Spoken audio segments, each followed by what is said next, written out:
one of our first speakers today is a fantastic client of mine, a world champion in his own right, a Major League Baseball player, and just an amazing, amazing man.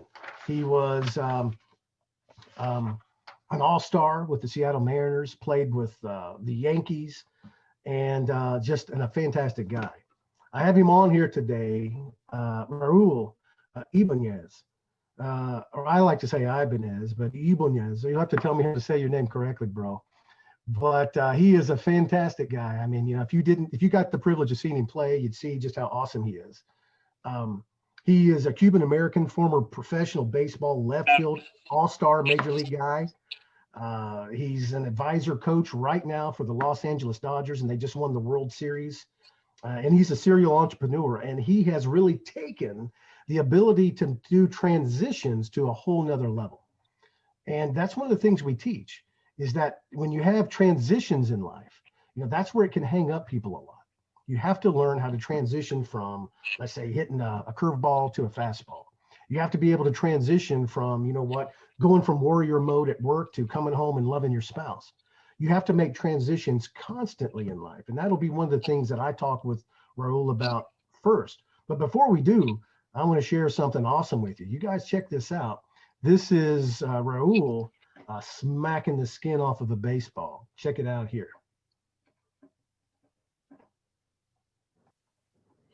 Awesome. Way to go, Raul. Raul, you on here, brother? Yeah, I'm on, Keith. How are you? Thank you. Hey, man, doing great. Good to see you on here, brother. Thanks for showing up with us. Good to see you too. Good to see everyone. Good, man. Hey, did you remember that? Yeah, totally. You know what? It never gets old. It actually happened. It's one of those things that when you're in the moment, you're just trying to win the game for your team.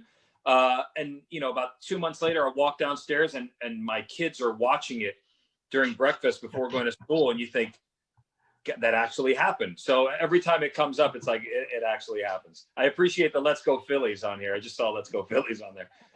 Yeah, I know one guy specifically that's a big Phillies fan, a good buddy of mine. But yeah, man, thanks for coming on. And you know, this is just really just low key, us sharing, adding value to people who really want to know what it takes to be a champion.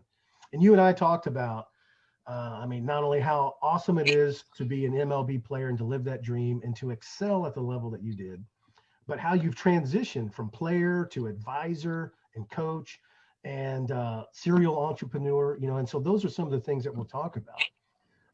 I mean, right now, I know your ring hasn't come in yet, but I hope you let me put it on my finger, bro, when that MLB World Series ring comes in. I don't know. Is that something that you do? That's not like asking to kiss your wife, is it? I don't think so. I don't think that's, you know, anything that's extraordinary to ask for from anyone. But yeah, absolutely. I'd love to do that. And that was a thrill of a lifetime, right? To work with a world-class organization, world-class people. I had the privilege of working for Andrew Friedman, Stan Kasten, Mark Walter, Peter Guber, and to collaborate with them and with, with guys like Brandon Gomes, Jeff Kingston, all of our minor league staff. So Andrew, the president of baseball ops, one of the things that he said that was just right on is he said, when we won the World Series, he said the fingerprints of many people are all over this ball club, and just to be a small part of that and collaborate with other people that are special, it's just a tremendous accomplishment in a year that's filled with, as you said so eloquently earlier, with so much pain and difficulty and hardships. Just being able to provide that for the people of Los Angeles and for the people in the organization is just special. Awesome, brother. Yeah. And so you said some really great things there. And let me remind you, everyone who's on the call with us, feel free to type up your questions and we'll fill those in with Raul and the other guys. And just make sure that you message that to everyone so we can all see them. But let me ask you, brother, I mean, transitions, when you were playing full time, and even something as straightforward as going from the field to batting, how is it that you prepared your mindset for those types of transitions? Is it a matter of focus? How did you do it? Yeah, I think it's a matter of obsessing over something that you love to do. So I think I feel like at times the word obsessive gets a negative connotation to it, but it's actually great because you're doing something that you love to do. And so I would start preparing for the next day's pitcher immediately after the present game. So I already knew who was pitching. I knew what he threw. I was watching video the next morning, the next day, get to the ballpark, going over my notes, details, routine, staying on top of it. And by the time, you get into the batter's box, you've already done that so many times. Visualization is a huge part of it. Emotional flooding. You and I have talked about that before, and being prepared for those moments. That moment that you shared that I was so fortunate to be a part of as a Yankee, that moment went on in my mind for years, for decades before that actually came to fruition. So I think the preparation and the transition, it's always happening. It's always preparing towards that moment. And it starts off, long before you get on the field and get into the batter's box, so to speak. Wow, brother. Well said. Well said. You and I had a conversation once about how you psych yourself up. And one of the things that, a Major League Baseball season is it's a long season, lots of games, maybe more so than any other professional sport. How is it that you keep your focus and you psych yourself up to perform at your best time after time after time? I think there's always something to strive for, always something to move for. If some of the people on this thread that maybe don't know me very well, or even the people that did, knew some of the things that I was saying to myself, you'd think that I was a maniac. And so, but you have to use whatever it is that you have to use. We're either going towards something or away from something. I'm a strong believer in using them both. And fear is a vital tool. If I use it, I allow fear to show up into my head and into my life if I can use it. If not, I just discard it, dismiss it, and tell them to leave. So I think using all of the resources and moving towards something positive is always incredibly powerful. But sometimes you might take something that a coach said, 30 years before or 20 years before, telling you that you couldn't do something. Sometimes you call upon that and you use that little voice, or maybe a fan in the stands is yelling at you about how terrible a player you are. And you use that during that game in the batter's box to create a little heightened sense of awareness, and using all the emotions, all the positive emotions, and even emotions, powerful emotions like anger internally, and directing it towards the baseball. So use everything to your advantage, and it's all about competing, and it's all about winning. Yeah, well said. Another one of my mentors, Tim Grover, wrote the book Relentless. You and I talked about that. He tells a story about Michael Jordan. And of course, if anybody saw The Last Dance, Michael himself talks about it on there. But, Michael Jordan psyched himself up by making something up that a player said to him. Did you ever get into those games in your head just to take yourself to the next level? Do you ever do that to yourself? Keith, there's times that it was 4:00 in the morning and I'd wake up pacing the room because I thought the pitcher that got me out that night was making fun of me at 4:00 in the morning. Like, there were times that I couldn't get to bed. I'd be pacing in my room like a raging bull, thinking that guy was making fun of me, or thinking about what happened last time and creating conversations that he may have been having on the plane ride about you. None of it was true, but you're using it to your advantage. And if you're using it in that way, then I think it's the right thing to do. If you're using it in a way where you're feeling judged or you're shaming yourself, then I don't think it's the right way to do it. So if you're using positively, you're using that emotion positively, and you're creating these false narratives in your head and you're using them successfully on the field, then I say keep using them. Wow, great. And I love your distinction there, man. You're not putting yourself down. You're not, because like I said earlier, talking to yourself, that's so important. You always have to upload the good program. Or Tony Robbins calls it an incantation, which is like a magical spell, right? You always want to use the good magic, not the bad magic. But I loved what you said, getting yourself to that level. The other day, you and I were talking about mastery and the appreciation that you see. And I can imagine as a player, and as a player mentor, I know you were there, especially, with all of your success, you were mentoring, younger players and leading those guys, but also as an advisor, coach for organization.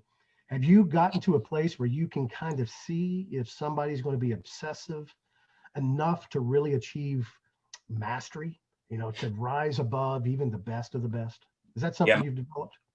Yes, that's something you've developed. It's very difficult to quantify and say exactly what it looks like, but over time you develop the skill set of watching how somebody works. I love to, instead of calling it obsessiveness, I like to call it diligence. And the guys that are really diligent about their work and detailed and have a step out of the batter's box and try to gather the intel that they've been given, and they're trying to use it on the field while they're working. Those are the things that I really look for. And you could almost always, if I see a guy with let's say on a scale of 1 to 10 talent level, I see a 4 talent with a 10 diligence, or I see a 7 talent with a 4 or 10 talent with a 4 diligence. Don't get me wrong, I love talent. Everybody loves talent, but the long-term success, you could always bet on the guy that has the diligence tool and the ability to really focus, harness, and try to be the best that he can be, because you could always bank on that guy.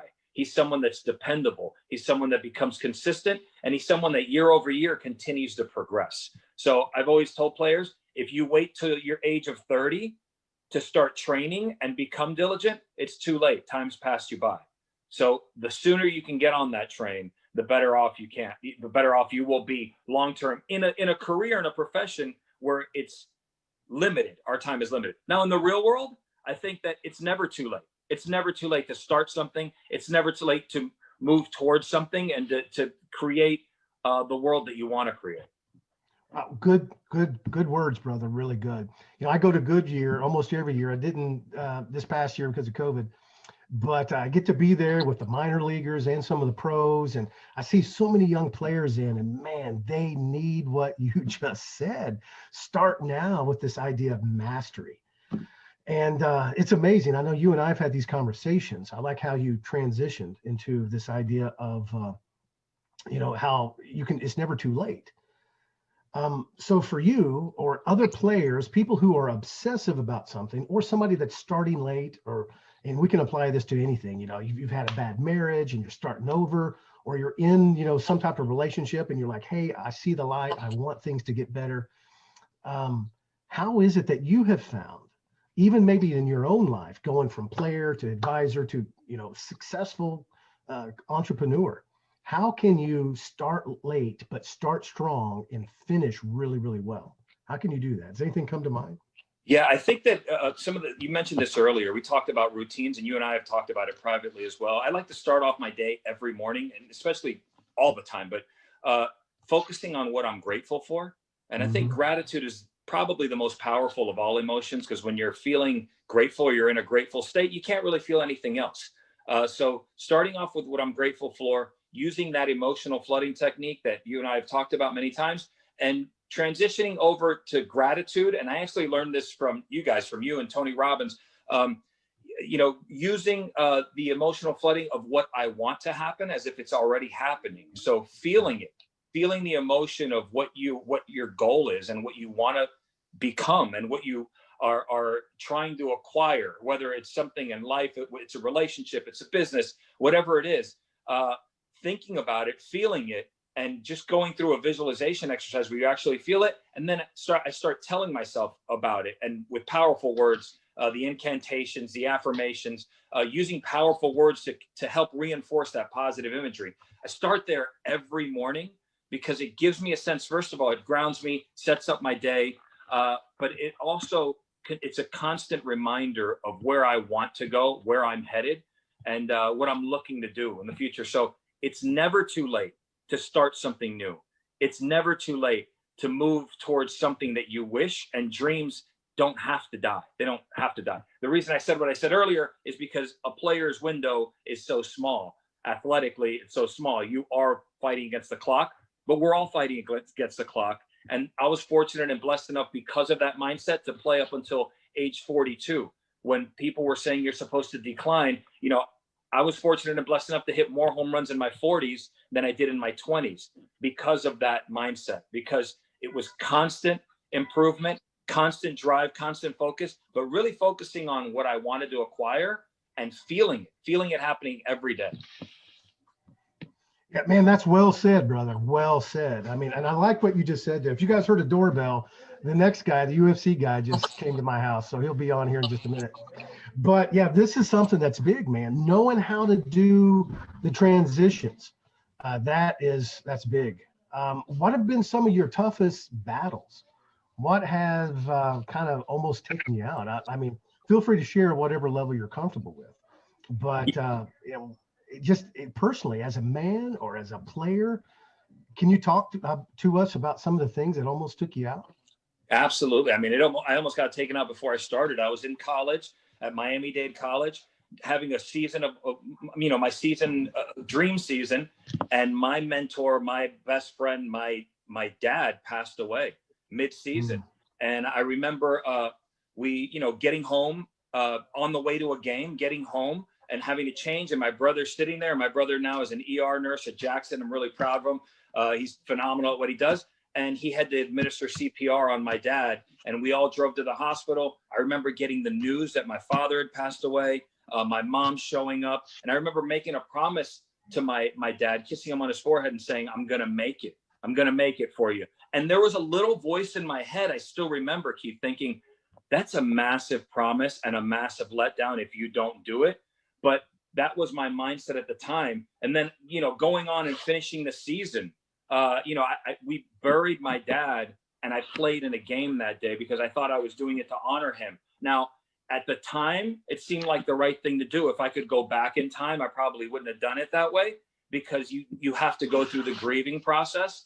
And, wound up having a really fantastic season. I was supposed to be a, top 5 round pick, and I wind up going to 36th round. And the only reason I took the subpar offer, Keith, is because I got tired of hearing my mom cry in the shower every morning. So for 30 days, I didn't take the offer. I wound up taking the offer because I got tired of hearing her cry, and not tired from a perspective that I'm so tired of hearing my mom cry. It was just the pain of it.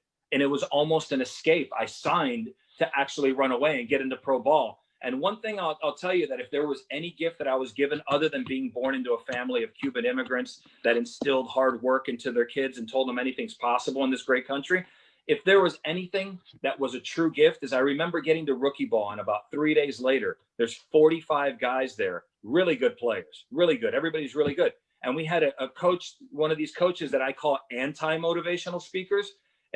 And he says, hey, I want you guys to look around you, wake up and smell the coffee. 1, maybe 2 of you is going to make it to the big leagues.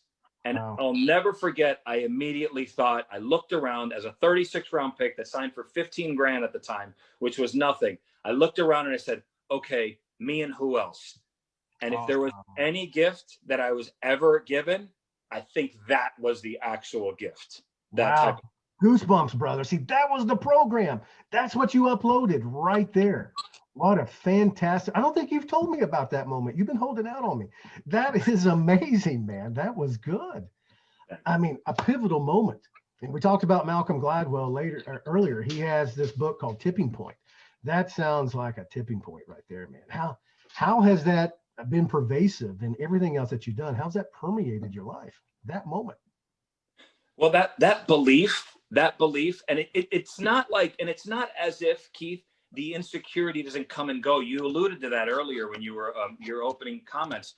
It's not like that belief is there and it's 100% all the time. It's going to fluctuate. But if that's your vision and that's your guide, and that's the strongest belief inside of you, deep down, when you shear away the layers, when fear pops up and insecurity and life happens, if that's the underlying theme of your life, then I think that will always right your ship and move you back into that realm and into that direction. So how it's happened is, I wake up every morning as if I don't know anything. I'm always constantly wanting to learn and try to get better and move forward and try to progress and become a better human being and better at whatever I'm doing. But at the same time, I have this underlying belief, and this actually, it's the strongest belief inside of me that says, you're capable of doing anything. If somebody else has done something, then anybody on this call can certainly achieve it. It's attainable. We're all human. We all have the same flaws. Some of our struggles are different, but we all have kryptonite, and it's okay. If you believe strongly in something, if you believe strongly enough in something, and you move into that towards that direction, and you take massive action, then anything's possible. You're capable of it. And that's the underlying theme of my life. Man. Yeah, chills, brother. Great shares. And some of our audience they're thanking you, like, wow, what an amazing thought. Shaheen said, thank you for sharing. Great advice. And I have a question for you if you're ready. Joey says, he asked, so Raul, if you had to boil that gift to one word or short phrase, what would that be? That's a great question. And thank you for those kind words and comments. If I had to say that gift in one word, I guess I would call it perseverance. If there was one word, and I guess if there was one word to describe what my career that I was fortunate enough was perseverance. I called my career, I was like a fungus. You couldn't kill me. You kept trying to kill me and I just keep coming back. So I think that was if there was anything, that was a gift. And I think I learned it from modeling my dad, who just woke up every morning, strapped up his shoes, went to work, regardless, rain, sleet, snow, hail, sick, not, he got after it and he loved what he did and never complained about it. Just kept working, pushing forward, pressing forward, no excuses. So I think it was a behavior that I modeled and I'm so thankful that I grew up in the house that I did. Man, wow, great question, Joey. Fantastic response. Wes says, man, he loves your mindset and that story in the moment. It's a powerful state. And, we can't overemphasize that, man. I mean, state is everything. You've probably heard Tony say this a lot. Everything is state. In a moment, that mindset, that's what determines the difference between a champion and just someone who's not a champion, right? You keep it going forward. And I'm curious, brother, looking forward into your future, as a player, as a father, as a man, as a husband, as a son, what's your new motivation here in business? You and I have talked about this, and let me tell you, I'm so very proud of you. You're doing great. I mean, just a powerful force in business life too. What's your new motivation? How is it that you're creating this type of focus like you had in baseball with business? What's that transition? I love the game. So I equate a lot of the things that I learned on the baseball field into the business world. And the word compete, I think people think of the word compete as if I'm competing against other people. I think of the word compete like I'm competing against myself. And I'm not really focused on what's around me. I'm just trying to get better every day, Keith. Make an impact on someone else's lives, make the maximum impact that I can make in every life that I touch. But trying to get better every day, trying to learn every day, trying to not just grow, your network. And when I say grow my network, I don't mean grow my network that it's going to benefit me. I mean, grow my network of who I can benefit, whose life could I improve, whose life could I have just a small fingerprint on. And so that's really my motivation behind it, is competing, moving forward, competing against myself and not focusing on it. I look at it like everything is a challenge, and I love a challenge. A challenge to me spells opportunity. And so even during these difficult times, I always think, okay, there's got to be an opportunity here. There's somebody that's going to maximize this opportunity. And I'm very, very sensitive when I say that. My wife's aunt, which is very dear to me, we lost her to COVID a couple months ago. And just before that, I lost my mom, and I had this incredible mom. She was battling dementia. But I think it's really important that I throw this out there, is we're always telling ourselves a story. And I've just chosen to tell myself the story that's going to benefit the people's lives that I can impact, and my own life. And the network, growing the network to me means if I can impact just 2 people and those 2 people go and impact 2 people, how far does that go? Wow. And right. And so if it's, and I don't care about the credit. The credit is irrelevant. It doesn't matter. It's about making a difference in other people's lives. And so I just use that philosophy and that mindset also when it comes to business, is growing myself and growing the people around me. Every handshake is not just an opportunity that's going to benefit you and your business, but it's an opportunity for you to benefit them and their business. Sweet. Well said, brother.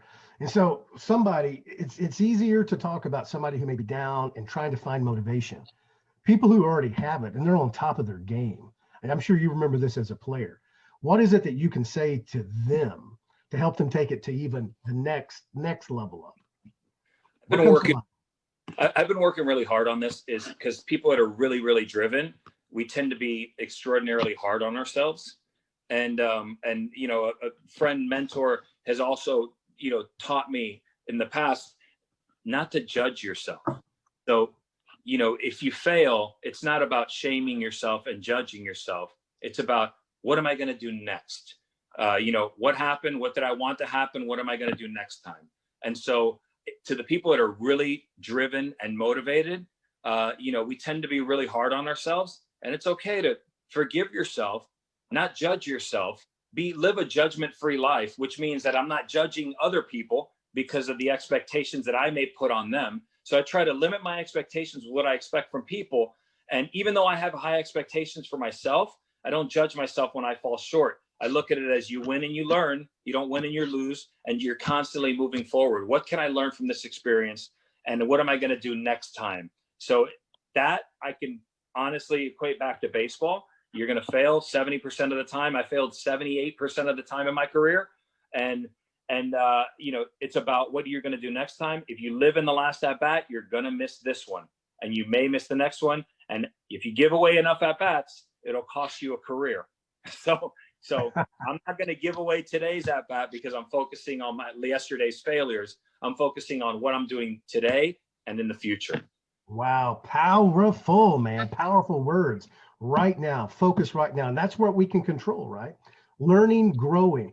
One of my favorite things about this is that, to learn from our mistakes doesn't only mean not to repeat them, is to get better and change going forward, right? That's what we have to do. Baseball, I always found it just so fascinating when I coach players, is because baseball is really unique. I mean, it's a team sport, but it's very individual too. And that's, to me, like a metaphor for life. I mean, you've got to get out there and you've got to make sure that you're doing your work every single day. But there's no way you can win a game without your team. How is it that you have surrounded yourself with the best of the best? How important has that been to your success, making sure that you're on a good team? I'm so glad you asked that, because I work for this great team, great organization, and the theme of everything that we do is collaboration. It's nice. Giving people the freedom to be themselves, no judgment on opinions. So that way, I know I bring up stupid opinions sometimes in meetings because I'll just think out loud. But because of that free-flowing creativity, we come up with great answers. And because nobody looks at you and says, hey, that's a really dumb question, next, they just kind of go, all right, well, we value that opinion. So feeling valued is incredibly important. And I think that the value of the team is putting people around you that not only are going to uplift you and be like you, or think positively like you. I think it's also important to bring people around that are different from different geographies, different backgrounds, different ethnicities, different, genders, and getting everybody together. I love the melting pot analogy, where it's like you put a bunch of stuff into a melting pot and it comes out and it's got all these beautiful flavors. And that's how I think about when it comes to teamwork. I want to surround myself with people that are great, people that are moving forward, but people from all different parts of the world and all different types of perspectives, and you can learn from everyone. So the team concept is something that I think it translates sports and business. That's why I love sports for kids. It's not because every kid's going to be a big leaguer or a major leaguer. It's because every person can learn to lead in their own right. Everybody can learn to do their own job and to be part of the team. And sometimes your job as a teammate may be to cheer somebody on and cheer somebody up, pat somebody on the back, lift them up. Sometimes your job may be pull somebody aside and let them know, hey, what you did right there is not helpful to yourself or the team. So it's, being a part of something special and being surrounded with surrounding yourself with the best people that you can, that are moving forward, that are positive, and that have the right vision, but from different walks of life is always an enriching experience to the organization and the team. Wow. Well said, brother. Well said. And so, I mean, with team, how important is it to have the right coaches too, the right mentors in your life? It starts there. It starts there. I like the concept of coach the coaches, because the coaches actually make a greater impact on a daily basis than when you're coaching just the players. So it's incredibly important to have the right coaches around you, to be open to coaching, and to surround yourself with coaches that are bringing the right information, the right knowledge, the right wisdom. I think it starts there. It starts there. And I'm not just talking about baseball. I'm talking about life. Getting mentors finding people that have achieved what you want to achieve, or what you want to do, people that can impact and influence other people's lives and elevate their games, is extraordinarily important. And I think it starts there. And that's why I love the coaching concept. Even now, I have friends that say to me, why are you in the coaching thing? Why are you being coached? I say, I love being coached because I'm trying to get better. And they say, at what? And I said, man, I'm trying to get better at life. I'm trying to be a better dad, husband. I'm trying to be better at everything I do. Everything I do, if I can get 1% better every day, it's a hell of a lot better than staying stagnant. Because as you say, and as Tony says, you're either learning or you're growing, or you're either growing or you're dying. That's right. That's right. Wow, man. Fantastically said, brother. I mean, well said. And that's the truth. This whole thing it's about living life. It's about growing and getting better. And that's one of the things that I have seen that you can tell early on, no matter who you are or where you're from or what it is, people who are willing to open up and to receive coaching, those are the people that'll be successful.